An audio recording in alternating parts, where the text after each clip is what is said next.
तीनों व्यक्तियों का आपस में कोई संबंध नहीं है। तीनों व्यक्तियों का आपस में कोई संबंध नहीं, उसका डायग्राम ऐसा बनेगा। ये लिखना नहीं है, लिखूंगा इसे। दूसरा है, दो व्यक्ति आपस में कोई संबंध नहीं रखते। दो व्यक्ति आपस में कोई संबंध नहीं रखते हैं, लेकिन तीसरा व्यक्ति इसे पूर्ण रूप से संबंध रखता है। पहले में क्या था? तीनों व्यक्ति आपस में कोई संबंध नहीं रखते, या दो व्यक्ति आपस में कोई संबंध नहीं रखते, लेकिन तीसरा इन दोनों से पूर्ण रूप से संबंध रखता है। तीसरा प्रश्न, दो व्यक्ति आपस में कुछ संबंध रखते हैं। दो व्यक्ति आपस में कुछ संबंध रखते हैं, लेकिन तीसरा व्यक्ति इनसे पूर्ण रूप से संबंध रखता है। अब चौथे पर चलते हैं। सर इसमें बनाकर ये बड़े चौथा देखो, दो व्यक्ति आपस में पूर्ण रूप से संबंध रखते हैं। दो व्यक्ति आपस में पूर्ण रूप से संबंध रखते हैं, लेकिन तीसरा इनसे कोई संबंध नहीं रखता। दो व्यक्ति आपस में पूर्ण रूप से संबंध रखते हैं, तीसरा इन दोनों से कोई संबंध नहीं रखता है।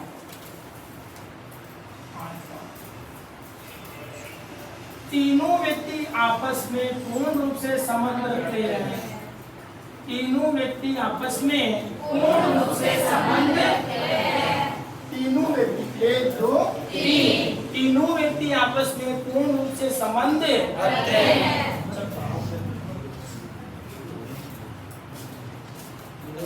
दो व्यक्ति आपस में पूर्ण रूप से संबंध रखते हैं।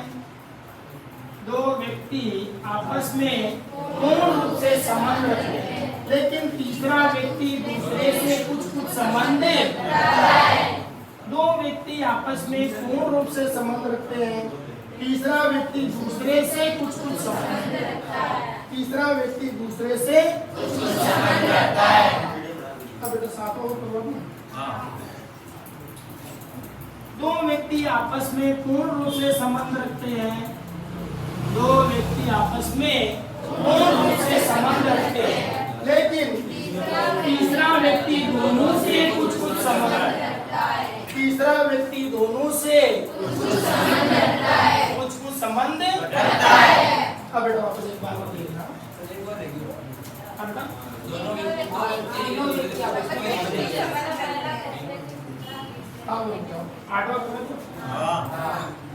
तीनों व्यक्ति आपस में कुछ संबंध है। देखो बेटा, इसका कारण बताओ। सर नीचे आए ये तो नहीं आए, ये तो सर दो ये थोड़ी बताया तुम्हें, रुको तो सर, ये नहीं बताया ना, तो तुम पीछे क्यों जा रहे हो? देखो, दो व्यक्ति पहला दूसरे से कुछ संबंध रखता है। पहला दूसरे से कुछ संबंध रखता है, दूसरा तीसरे से कुछ संबंध रखता है, लेकिन पहला तीसरे से कोई संबंध नहीं रखता है। अब बेटा तीनों व्यक्ति आपस में कुछ संबंध रखते हैं। तीनों व्यक्ति आपस में कुछ संबंध रखते हैं। समझने की कोशिश करो, बोर्ड के पूरा ध्यान बोर्ड पे रखो। तीनों व्यक्ति आपस में कुछ संबंध रखते हैं। समझ में तो आ रहा है? एक बार और समझो। देखो, तीनों व्यक्ति आपस में कोई संबंध नहीं रखते हैं। तीनों कोई भी हो सकते हैं, डॉक्टर, शिक्षक, वकील, तो तीनों अलग अलग हैं, तीनों का कार्य भी अलग है।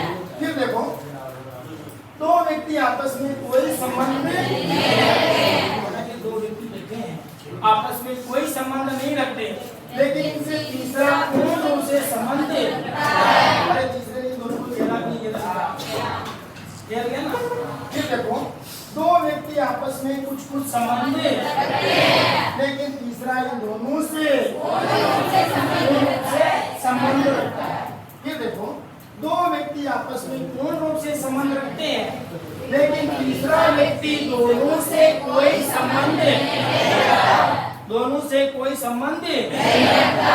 फिर देखो, तीनों व्यक्ति आपस में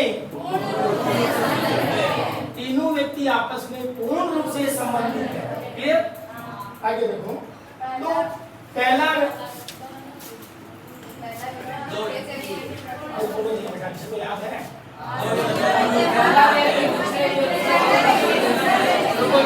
ऐसा नहीं होगा। सुनो, दो व्यक्ति आपस में पूर्ण रूप से संबंध रखते हैं, लेकिन तीसरा व्यक्ति दूसरे से कुछ संबंध रखता है। दो व्यक्ति आपस में पूर्ण रूप से संबंध रखते हैं, लेकिन तीसरा व्यक्ति दूसरे से कुछ संबंध रखता है। क्लियर? फिर आगे चलो। दो व्यक्ति आपस में पूर्ण रूप से संबंध रखते हैं, दो व्यक्ति आपस में पूर्ण रूप से संबंध रखते हैं, लेकिन तीसरा व्यक्ति दोनों से कुछ संबंध रखता है। फिर इस पे आओ। पहला व्यक्ति दूसरे से कुछ संबंध रखता है, दूसरा व्यक्ति तीसरे से कुछ संबंध रखता है, लेकिन तीसरे से कोई संबंध नहीं रखता। लेकिन पहला व्यक्ति तीसरे से कोई संबंध नहीं रखता। फिर देखो, तीनों व्यक्ति आपस में कुछ संबंध है। तीनों व्यक्ति आपस में कुछ संबंध है। अब पहला उदाहरण